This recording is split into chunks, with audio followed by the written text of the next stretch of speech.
Chapitre 83. Le faux héros ne pouvait pas se contenter d'avoir parlé devant les caméras. Il fallait qu'il prouve quelque chose. Qu'il montre à tout le Québec qu'il contrôlait encore. Qu'il était solide. Qu'il pouvait transformer une humiliation publique en démonstration d'autorité. Alors il fit ce que l'orgueil fait toujours quand il sent une menace. Il tenta de mettre son rival en cage. Pas une cage de rumeurs.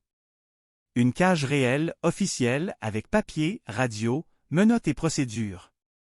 Au belvédère de la Pointe, le fleuve restait calme derrière eux. Le stationnement, lui, était devenu étroit. Des véhicules bloquaient une partie des accès. Des curieux filmaient comme si la scène leur appartenait déjà. Yvon resta immobile.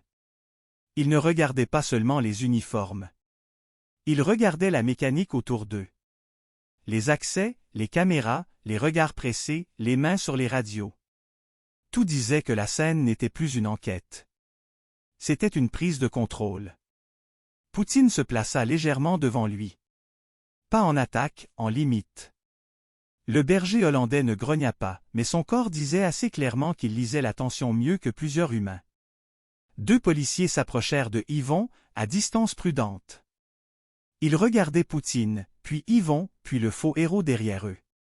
Mais un ordre donné devant les caméras devient parfois une cage pour ceux qui le reçoivent. Le faux héros s'avança, le ton sec, calculé, assez fort pour que les caméras captent chaque mot. Il déclara que M. Tremblay nuisait à une intervention active, qu'il interférait avec la sécurité publique et qu'il allait devoir suivre les agents pour vérification. Yvon ne bougea pas. Il demanda calmement si c'était cela, son plan. Une arrestation déguisée en procédure. Le faux héros releva le menton et répondit que ce n'était pas un plan. C'était la loi. Yvon répliqua froidement que non. C'était son orgueil qui cherchait un uniforme. La phrase traversa la foule. Les caméras se rapprochèrent. Le faux héros sentit que Yvon venait encore de lui prendre le centre sans bouger. Son regard durcit. Il fit un signe. Les deux policiers avancèrent. Poutine décala son poids vers l'avant. Juste assez pour rappeler qu'il y avait une loyauté vivante entre Yvon et les mains qui approchaient. Yvon posa brièvement la main sur son dos. Un contact simple. Une consigne muette, reste, ne leur donne rien. Puis, juste avant que les policiers puissent atteindre Yvon, quelque chose brisa la scène. Des sonneries, pas une, des dizaines. Les téléphones des policiers. Les téléphones des journalistes. Les téléphones des civils dans la foule. Même certaines radios furent noyées par des appels entrants. Le téléphone du faux héros vibra violemment dans sa main, comme un cœur qui s'affole. Numéro masqué, partout, en même temps. Le mouvement s'arrêta. Ce ne fut pas un vrai silence, parce qu'il restait les vibrations, les respirations et le vent sur le belvédère. Mais la foule cessa de parler. Les policiers cessèrent d'avancer. Les caméras cessèrent de chercher autre chose. Un silence d'instinct se posa sur tout le monde. Parce que maintenant, partout où Ligne Noire passait, les gens avaient compris. Quand ça sonnait comme ça, ce n'était jamais un hasard. C'était la voix. Le faux héros fixa son écran, il hésita. Son orgueil voulait refuser. Il aurait voulu laisser sonner pour prouver qu'il n'avait peur de rien. Mais son corps avait déjà compris avant lui. Il décrocha, et son visage changea immédiatement. Ses yeux s'agrandirent. Sa mâchoire se crispa. L'assurance qu'il portait depuis des minutes se fendit comme une vitre touchée au bon endroit. Il tenta de parler, mais rien ne sortit.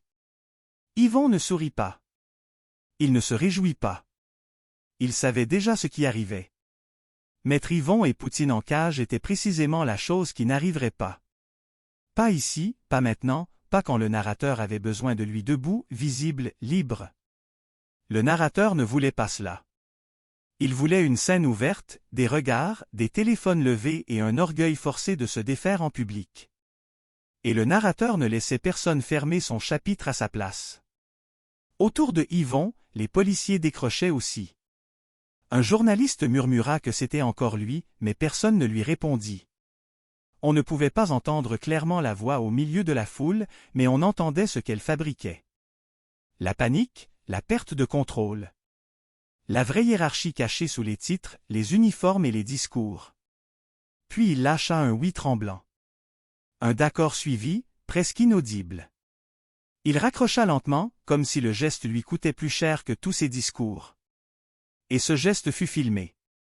Il releva les yeux vers Yvon. Il n'avait plus rien d'héroïque.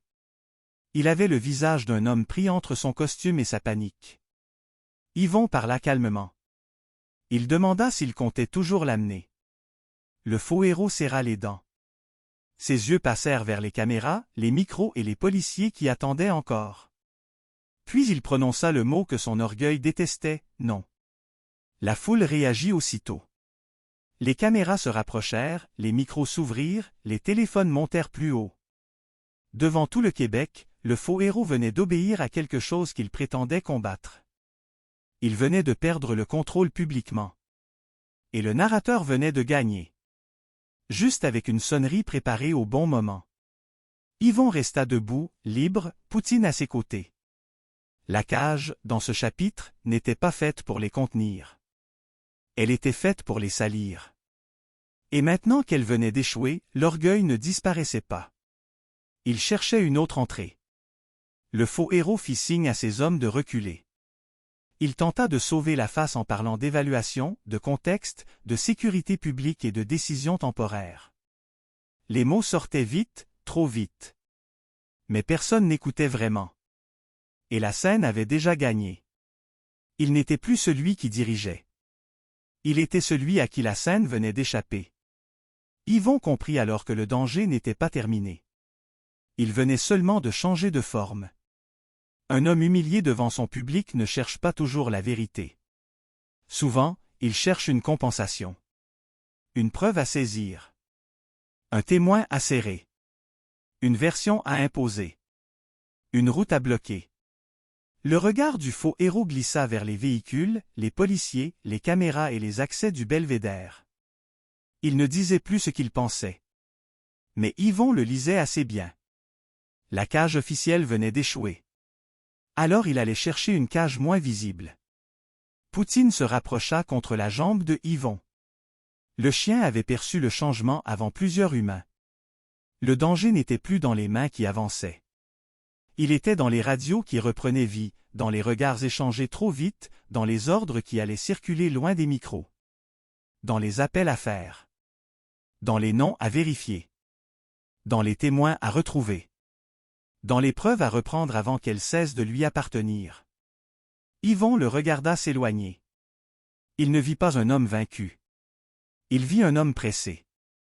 Et un homme orgueilleux, pressé de reprendre le contrôle, devient plus dangereux qu'un homme armé.